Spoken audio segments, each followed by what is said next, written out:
گیا مگر 30 سے زیادہ ایم پی یہاں پر موجود نہیں ہیں۔ میڈم، پہلے تو میں وزیر اعظم کی اس بات کی مذمت کرتا ہوں اور ان کو بتانا چاہوں گا کہ جناح کے بارے میں انہوں نے جو کہا تھا، ہم تو جناح کے سخت مخالف ہیں، اس لیے بھارت کو اپنا وطن مانے، مگر 42 میں آپ کے پیارے ویر اور جناح کی پارٹی نے نارتھ ویسٹ فرنٹیئر، سندھ اور بنگال میں مل کر حکومت چلائی اور اس حکومت نے 1.5 لاکھ ہندو اور مسلمانوں کو انگریزوں کی فوج میں شامل کرایا تاکہ وہ لڑیں۔ تو کسی شاعر نے اچھا کہا تھا وزیر اعظم کے بارے میں کہ فریب دے کر زمانے کو پارسا نہ بنیے، انہیں کہو کہ وہ بندہ بنے خدا نہ بنے، امیر شہر یہی چاہتا یا حضرت کہ ہماری چیخ گلے میں رہے صدا نہ بنے۔ دوسری بات میڈم، ہمارے وزیر دفاع جناب راجناتھ سنگھ صاحب نے بڑا ہی عجیب و غریب اور تکلیف دہ بات کہی ام المومنین کے بارے میں اور ام الکتاب کے بارے میں۔ ام المومنین ان کو کہتے ہیں جو ہمارے پروفٹ محمد صلی اللہ علیہ وسلم کی وائف ہیں، وہ ہم تمام مسلمانوں کی ماں، ہم ان کو تصور کرتے ہیں، مگر ہم ان کی عبادت نہیں کرتے، ہم اپنی ماں کی عبادت نہیں کرتے۔ ام الکتاب قرآن ہے، ہم قرآن کی عبادت نہیں کرتے، قرآن اللہ کا بھیجا ہوا کلام ہے۔ تو اس کے بارے میں شاعر نے اچھا کہا کہ خبر نہیں جنہیں اپنے دین و مذہب کی، ہمیں وہ دین کا مطلب سکھانے نکلے ہیں۔ اہم بات یہ ہے کہ میڈم، ہمارے ملک کا آئین کا اس لفظ سے آغاز ہوتا ہے وی دا پیپل، اس کا آغاز بھارت ماتا کے نام سے نہیں ہوتا ہے۔ ہمارے سمویدھان کا جو پریامبل ہے وہ کیا کہتا ہے؟ Liberty of thought, expression, belief, faith and worship. اگر دستور کا یہ پہلا صفحہ یہ بات کرتا ہے تو پھر کیسے کسی شہری کو کسی خدا، دیوی، دیوتا کی عبادت کرنے پر یا سجدہ کرنے پر مجبور کیا جا سکتا ہے؟ آپ ہی کی پارٹی سے آج کی جو باتیں ہوئی ہیں اسی کا بول رہی ہیں۔ ہمارے کانسٹیٹیوئنٹ اسمبلی میں میڈم ایک محترمہ تھی روہینی کمار چودھری نے ایک تجویز دی تھی کہ پریامبل میں کسی دیوی کے نام سے شروع ہو۔ انہوں نے خاص طور سے وندے ماترم کا ذکر کیا مگر اس کو قبول نہیں کیا گیا۔ پھر کے وی کامت صاحب نے ایک تجویز دی کہ اٹس سٹیزنز کو بدل کر ہر سٹیزنز کیا جائے اور خدا کے نام سے شروع کیا جائے، وہ ترمیم کو مسترد کر دیا گیا۔ ہمارے سمویدھان کا اصول یہ ہے کہ بھارت کیا ہے؟ اس کی عوام ہے، عوامی قانون کی مصنف ہے، عوام کی مرضی سے سب سے بالاتر ہے، عوامی حاکم ہے۔ ملک کسی خدا، دیوی، دیوتا، مذہبی علامت کے نام سے نہیں چلتا، نہ ملک کسی ایک مذہب کی ملکیت ہے۔ اسی لیے بابا صاحب امبیڈکر نے کیا کہا تھا؟ انہوں نے مدر انڈیا کے نظریے کو مسترد کیا۔ بابا صاحب نے ایک نئی اصطلاح وضع کر دی اور کہا کہ بھکشت بھارت، یہ بابا صاحب امبیڈکر نے کہا۔ اب میڈم، اگر مذہبی آزادی اس آئین کا بنیادی اصول ہے تو سوال یہ پیدا ہوتا ہے کہ اس وقت ہمارے جو کانسٹیٹیوئنٹ اسمبلی کے پریزیڈنٹ تھے جناب راجندر پرساد صاحب نے کس بنیاد پر وندے ماترم کو قومی ترانہ قرار دیا؟ نہ تو کوئی سیکولر ریزولوشن ہے اس کے بارے میں۔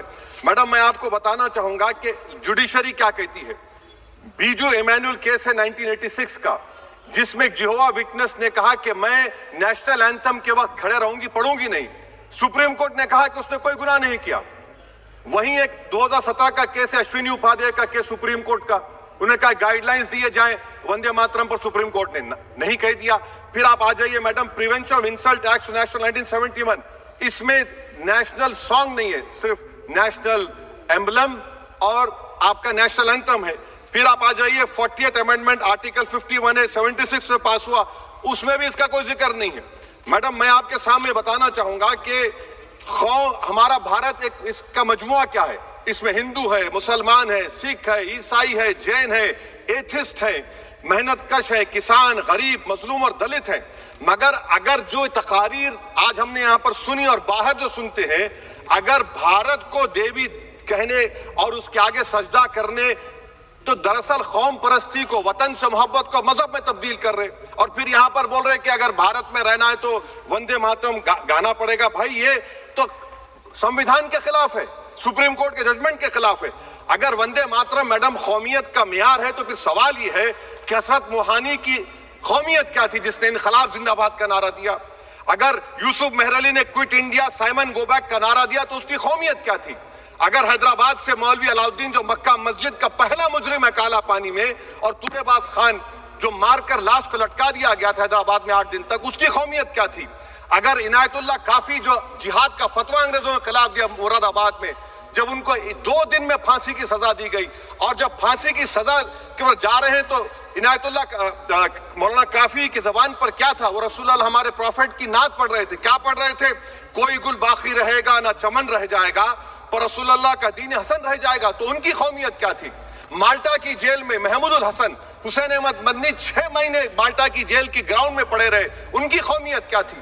علامہ فضل حق خیر آبادی کا وہ سیل کالا پانی کا پکار کر ان سے پوچھ رہا ہے جو وہیں پر مر گئے، خبر وہاں پر ہے، بتاؤ میری قومیت کیا تھی؟ میڈم میں ایک مسلمان ہوں، میں اسلام کو ماننے والا باوقار انسان ہوں، اور میرے مذہب کی بنیادی تعلیم توحید ہے. لا الہ الا اللہ، نہیں ہے کوئی خدا سوائے اللہ کے. اور قرآن میں اللہ کیا بول رہا؟ ایاک نعبد و ایاک نستعین، تم میری عبادت کرو، مجھے مانو. مجھے کہاں سے مل رہا؟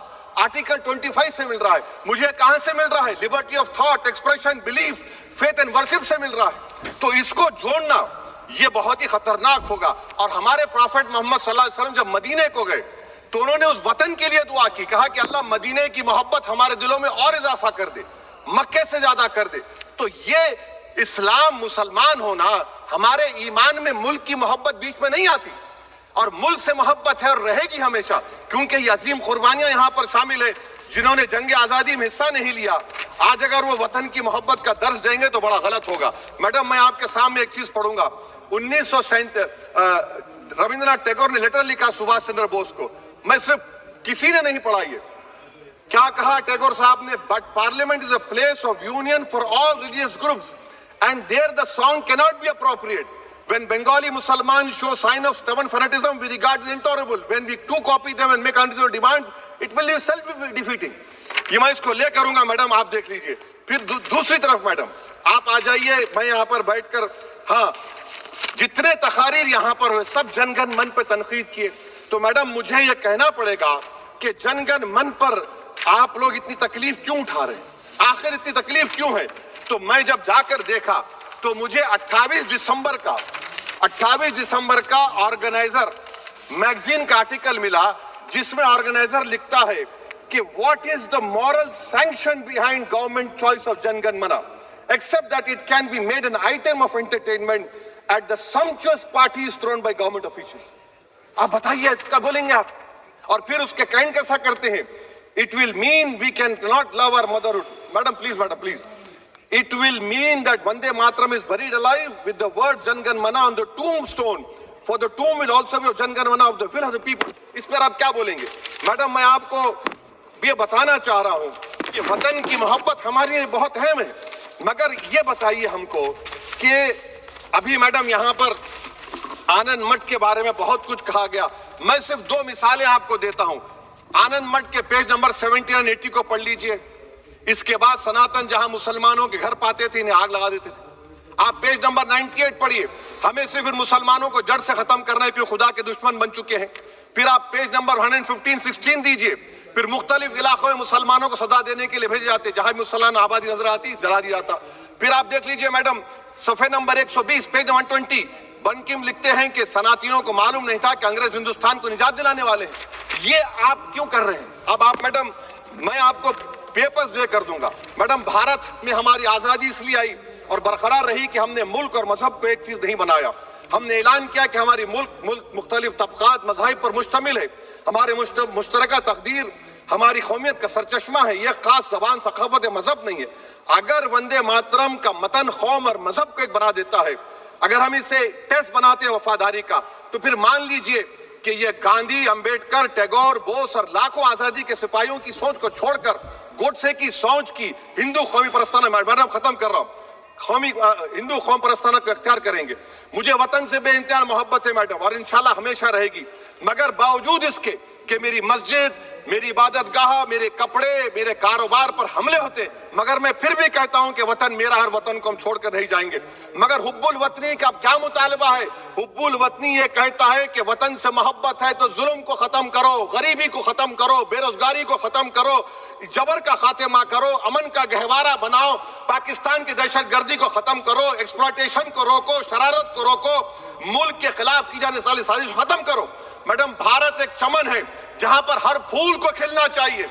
اور اگر کوئی اس پھول کے اگر پورے پھول کھلیں گے تو اس کی خوشبو سے یہ وطن معطر ہوگا، مگر اگر اس چمن کا مالی یہ کہے گا کہ ایک ہی پھول کھلے گا تو میں ذمہ داری کے ساتھ کہہ رہا ہوں اگر ایک ہی پھول کھلے گا تو وہ صحرا بن جائے گا اور مالی نہیں رہے گا، وہ جلات کہلائے گا۔ تو اسی لیے میڈم ہم امید کرتے ہیں کہ حکومت اس پر زور جبر نہ کرے، میرا رائٹ ہے۔